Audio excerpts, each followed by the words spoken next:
Hi everyone, this is Agni welcoming you once again to Breach Ready Dialogues. I have Richard here. You all know about me, but I'll let him introduce him about himself. To me, he's a guru who knows a lot about how things are happening around us and how breaches are affecting our daily lives. Richard? Thanks, Agni. So I'm Richard Stiennon. I'm an industry analyst. I've been covering the space for 25 years. And I try and track the entire space, every single vendor and every single product in the space. You can ask me later how I do that. Yeah, that would be letting out the cat out of the bag. But just so that even I subscribe to IT Harvest. So I follow you, I read whatever you write, and all those are very interesting. But I think if we are going to talk about breaches, one of the things that I believe you've got extensive experience on are what happens during a breach, what's the effect on organizations, how it impacts their daily work, what kind of influence does it have on stakeholders and stuff like that. So Yep. The recent one that comes to my mind, and I think it's hot off the press for everyone else, is what happened at JLR, Qantas, Marks and Spencer, and stuff like that. What's your take? Yeah. So, I mean, when you see a breach, especially one that's ransomware based plus extortion, it kind of tells you something about the organization, right? That they succumb to something that is pretty easy to see when it's happening and pretty easy to limit the damage.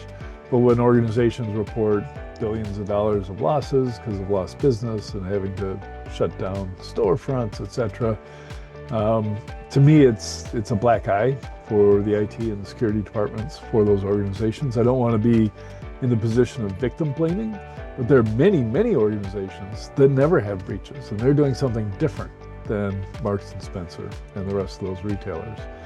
So, that's my first take. But internally, when a breach happens, I've seen it over and over again. There's a mad scramble. There's befuddlement. There's we don't even know what happened. Who do we call? All of these things, all these questions that could be answered well before the breach. And it's part of what resilience means to me anyways, is have a response plan in place already. You should know who to call.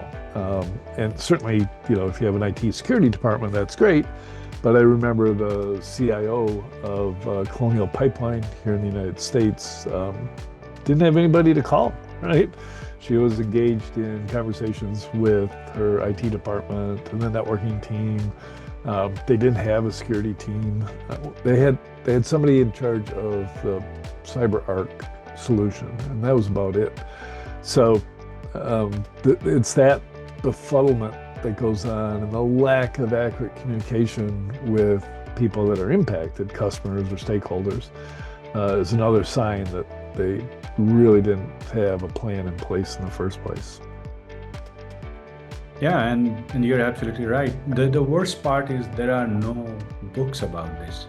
There is no current, there are no descriptions of what should really be done in the first hour, first 6 hours, because people who have gone through that have not yet gone on and written books about it. I mean, I wish they had.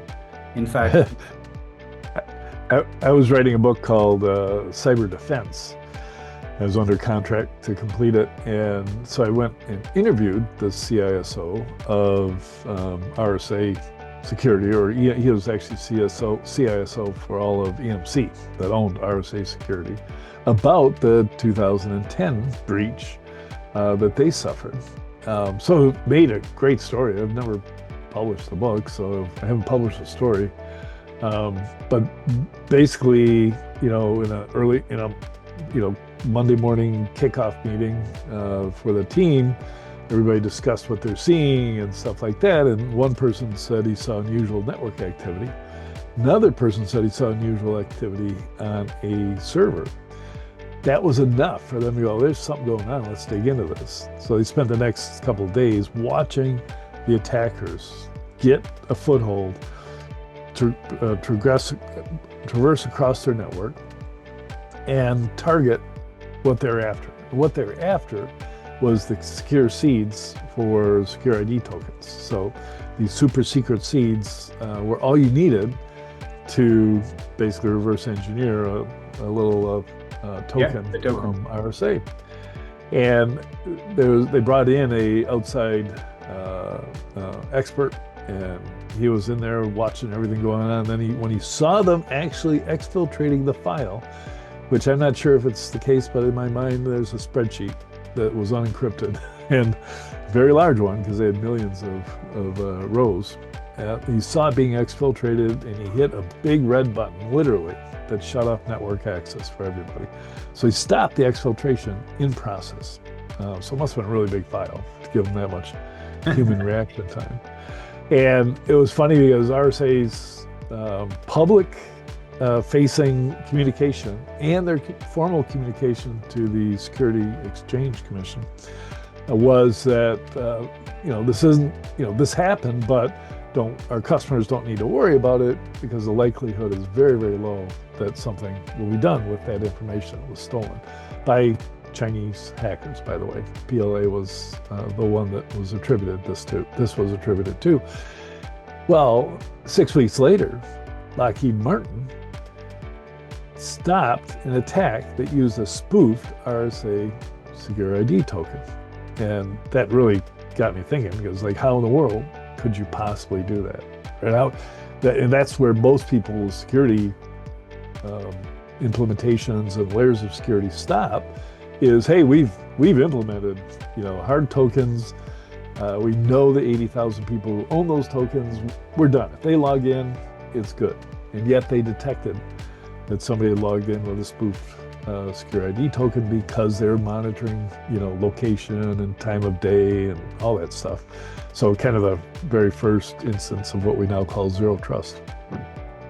So it's a phenomenal story, and those are examples of companies that are at the top of their game. Both RSA and Lockheed Martin are A players, right? Nobody's better than them. Yes. Yeah. So the rest of the world, Marks and Spencer in particular, not there, right? They're still fighting the battles of justifying multi-factor authentication and segmentation and all the things that we all know you should be doing, and they're still fighting the battle to get the attention.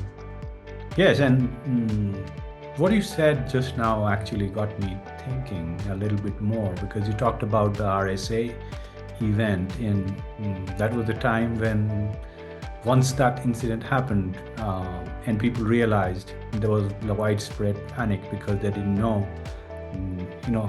we were not in the same place in the world as we are in 2025 today. But at that time, there was panic, and so it is today. I mean, if you look at it, attackers are not only attacking companies like Marks and Spencer or JLR, they're spreading into OT, and that's another area. You've been in Gartner as well, and you've been analyzing these things. You've been talking to CISOs. Where do we see we stand today, and versus where we could go tomorrow with respect to OT? Because like you said, people are still scrambling to do, let's say, microsegmentation or some other foundational technology in place, EDR and stuff like that. But OT is a different ball game altogether. And like you said, the news comes out, we've had an unprecedented attack and we've shut down our operations.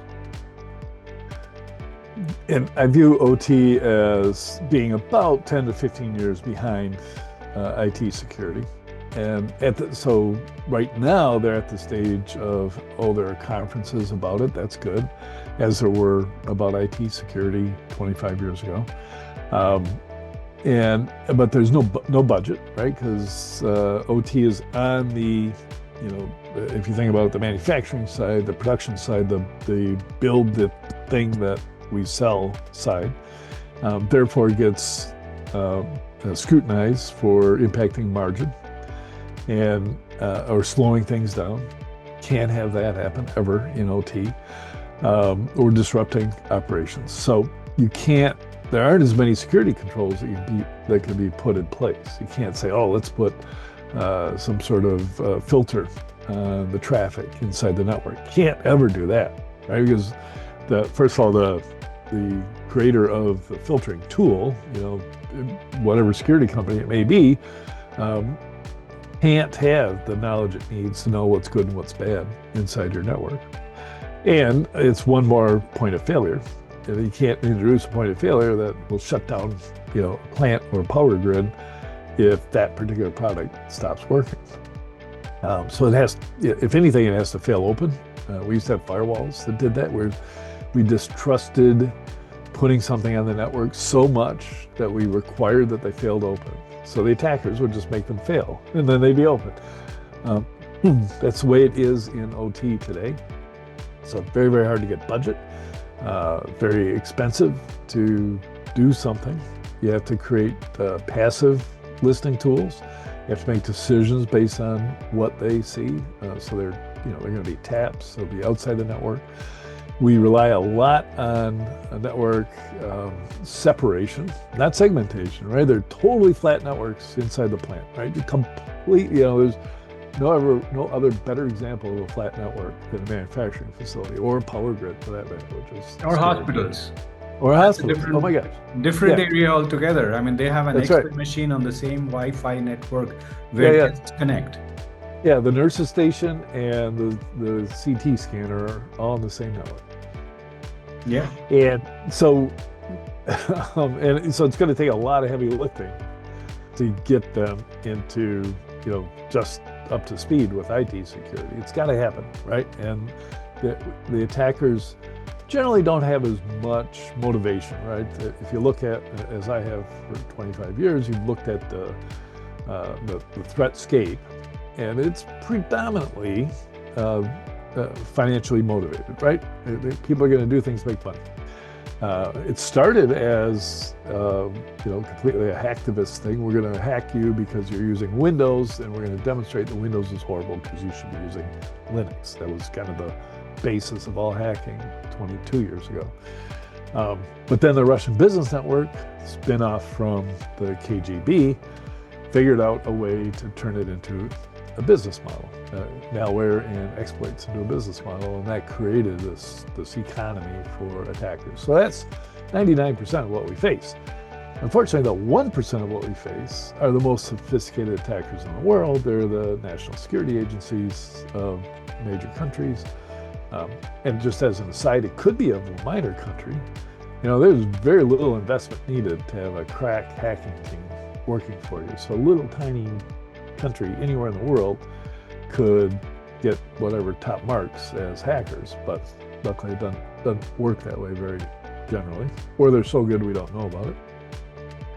But that 1% are the sophisticated ones, and they do want to disrupt activity if a certain cause is needed for it, and thus the Russian military intelligence, the GRU, has been consistently attacking Ukraine for at least 15 years and taking down their power grids, shutting down most of their operations with NotPetya, the most damaging attack in history, and targeted at Ukraine in particular, but it just spilled over into the rest of the world. And those disruptive attacks are what we have to worry about. And it's the hardest thing in security, is to prepare for things that have never happened, because you can't get your stakeholders to give you the money to do that. They would rather take the risk, and believe it or not, in their heads they're thinking, well, it's okay if we go down because everybody else will go down too, so nobody will point a finger at us as being bad, right? But eventually you get the ball rolling, and a few people don't suffer the breach, and therefore they define best practice, and everybody else is liable for not following best practice, and they could lose their jobs or get sued or go out of business. It's a funny psychology, and we've been through that in the world of IT security. Banks have been through that. There have been law cases, demonstrating that certain banks weren't following best practices, and therefore they lost the lawsuits. That's going to happen in OT too. It's just that you've got a huge cohort of organizations, particularly in utilities, that can work together. They can collude, right? They've got meetings, and they can decide that nobody's going to do anything until they allow us to raise our rates for a utility or pay us to do something to make us more secure because we're a national security concern. In the meantime, we're not going to do anything. We're going to just let all of our power distribution and transformers just sit there until there's an attack, and even then, we're not going to be liable because we're a kind of a co-monopoly sponsored by the local government. Actually, while you were speaking on these issues, and they make a very valid argument as to why OT industries, or rather OT businesses, should be now thinking of investing in cyber defense and cyber resilience, and probably trying to, like you said, they're separated, not segmented, but they should start thinking of segmenting, maybe kind of thing like separating what could be critical infrastructure versus others that are more tolerable in terms of risk. But that brings me to something that has been happening in the US, because I was reading about the fact that there's a new thing that's coming up called CSCRC now. I think May 2026 is when they're going to come up with that regulation. But before we go there, how has been the impact of the SEC requirement now to report cyber attacks and the material impact of cyber attacks in the US? Well, it means CISOs are lawyered up. They do take more of a concern for their personal liability, and companies too, lawyering up. I think it's helped a little bit to make the CISO's job in selling security easier. I think, and I can see where you're going with this, that will help on the OT security side. The only trouble is the CISO traditionally hasn't been responsible for all the plant manufacturing and all the rest. So they get more pushback from operations people than they do from anywhere else, right? It's like, oh my God, don't drop that on my network. And yeah, we made a decision a long time ago to standardize on Windows for robots. But you can't put an EDR solution on our robots, right? Because that could slow us down. So we're just going to let them get full of crap as they do. And that's super problem for the CISO. I think it's not until the OT people experience firsthand breaches and disruptions caused by glitches that maybe they're not attacks as much as they just happen. But when they realize what could happen if a worm got loose inside their network, then they'll start to get serious about things like microsegmentation and resilience. Actually, that I have an opinion on that, and that is coming from my own experience as a CISO, is that I have come to realize that there are differing views on the IT side and on the OT side. And there are both complaints on both sides that they don't understand each other. And I think that's probably one of the areas that we should be working first, is to bring everybody on the same table, because at the end of the day, the liability of the cyber attack, like you mentioned earlier when we were talking about it, is an impact on everyone. I mean, the OT is equally impacted as the CISO is impacted. Currently, as you said, CISOs are lawyering up, good for the CISOs. But what happens to the guys who are on the operations side? If it is found that they are supposed to do something and they didn't do it, forget the regulation, even the organization would probably come after them. And that's not a good thing to happen. At the end of the day, all of us today are defending the enterprise. But that brings me to my last point, and that is the current happening around the world is about supply chain. I mean, in OT, in IT, in banking, everywhere we have supply chains. I know that getting the suppliers aligned on a single way of working, or not ensuring that attacks in their enterprises comes into our enterprises, is continuing to be a challenge. But I would love to learn from you or your take on on supply chain attacks, because you've been around for a very long time and you've seen this is not new. I mean, supply chain attacks have been there for a very long time. It's just that the consequences are beginning to be different now. Right. Yeah, the first recorded supply chain attack, actually there's two. One was called the Mandarin chip attack. So in the development here in Michigan of the By the way, that was the reason I joined cybersecurity. Really? Yes. Really cool. Yes. That's what inspired me, saying that, okay, I think I can make a difference here. Yeah. Go ahead. Awesome. So the M1A1. My audience would love to know about that. Yeah. The M1A1 tank, the Abrams tank, of course, is the U.S.'s most sophisticated battle tank, built for the Cold War, right? You know, it was actually built for land war in Eastern Europe, right? So the ones that get deployed to Ukraine right now are finally actually being used the way they're meant to be used, and for the same purpose, and fighting the same enemy. Somebody local that I've actually talked to was looking at the chip or the motherboard requirements for the M1A1 tank, and he found a chip on the production board that wasn't in the original designs, and that chip was able to change the fuel flow to the engine if the revs per minute went over too high a range, basically, and it had Wi-Fi capability. In other words, it gave the attacker, suspected to be China, the ability, if they were ever in battle with U.S. tanks, to slow them down to like 10 miles an hour in the field. And that's the famous, was it Mandarin or Manchurian tank? I think it's Manchurian chip. And there's other instances. Yeah. And there are other instances like that. The Farewell dossier, which is only documented on the CIA's website. So I take it with a big grain of salt, right? It could just be a complete fiction. I tend to think it is. But the story it was reported in the New York Times that there was a massive explosion in Siberia, and it looked like, it was so bright, it looked like a nuclear explosion. And a operative in the White House told everybody, hey, calm down, it wasn't a nuclear explosion, it was us. We did that. And this is, we're talking, I don't know, Reagan was president, so 1980 kind of time frame.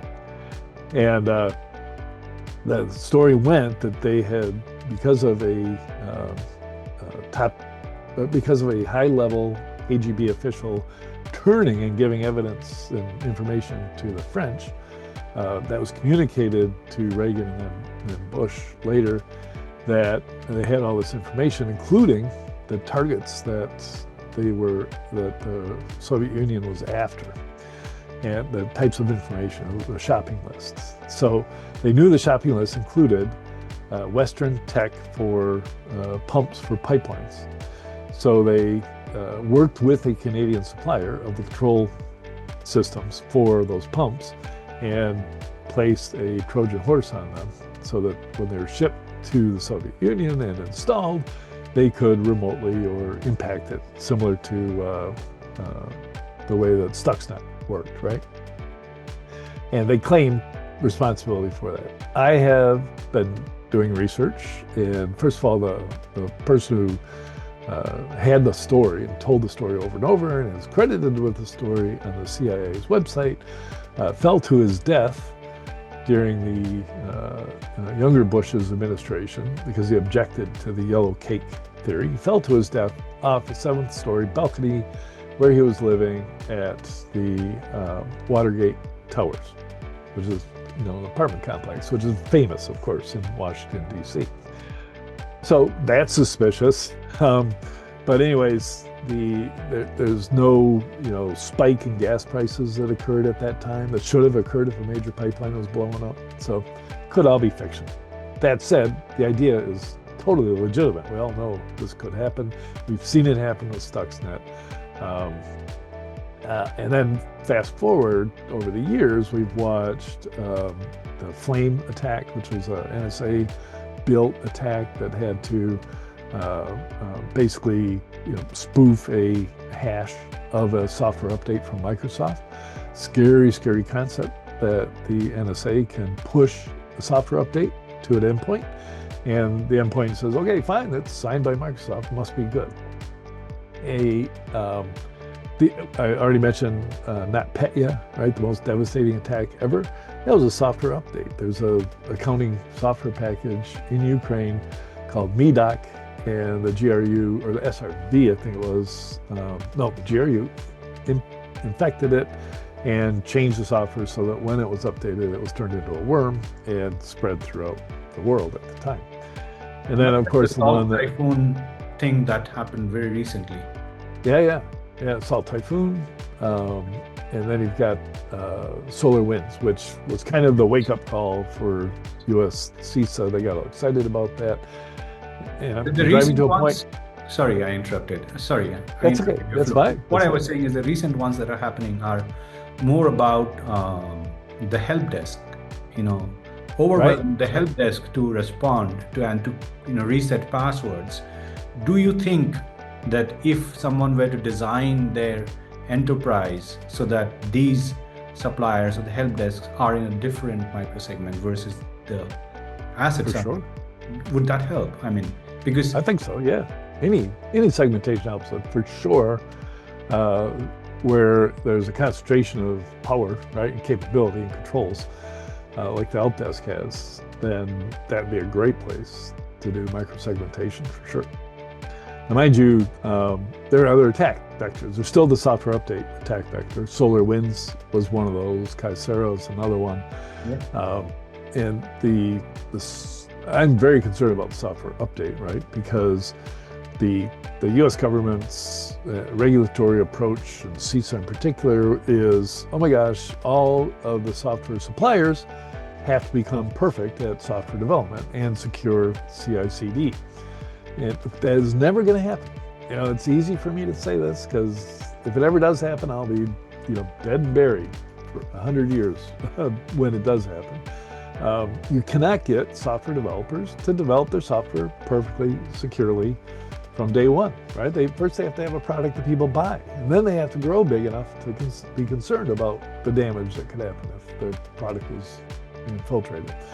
So I firmly believe the answer is to be better at investigating, sandboxing, testing software updates before you install them. You do not want to be Delta Airlines that automatically accepts CrowdStrike updates. I mean, that's insane. At the very least, you don't want to be patient one, and you don't want to shut down airports. Just crazy. I mean, crazy that they have the hubris to sue somebody. But is it also not an operational challenge to be? It's a fine balance. You want to update yourself on time. You don't want to update yourself on time because you could be patient zero, like you said. So it's a fine balance, and as you said the other time, that people want to get into a stage where they say, okay, we'll deal with the effect when we come to it. Some people approach it like that's exactly where we're at. And that's what I'm saying. I think because I'm a firm believer that if there was any way that people were able to limit the effects of one disturbance, one disruption into one part of the organization. Those organizations who still have IT/OT separated sometimes have a benefit of IT/OT being separated because a cyber attack, probably wiped out, put a ransomware on the IT network, but OT kept on working.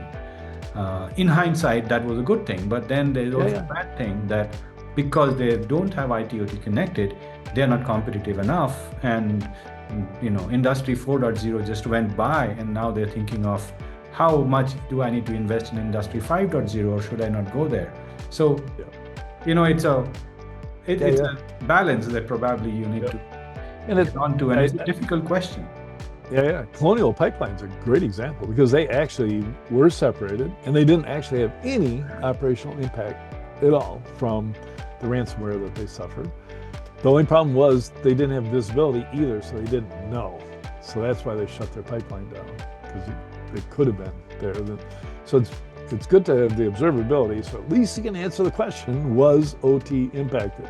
And if not, keep the trains rolling, keep the gasoline pumping. I think you have another meeting. I'm a little cognizant of time, but Thank you. it seems like this is not enough. I would love to talk to you again, because I know inside your head there are so many stories that the world needs to know. But thank you for being on Breach Ready Dialogues, and I will connect with you once again, and we'll have another session if you're okay with it. Perfect. Thank you, Richard. Thanks.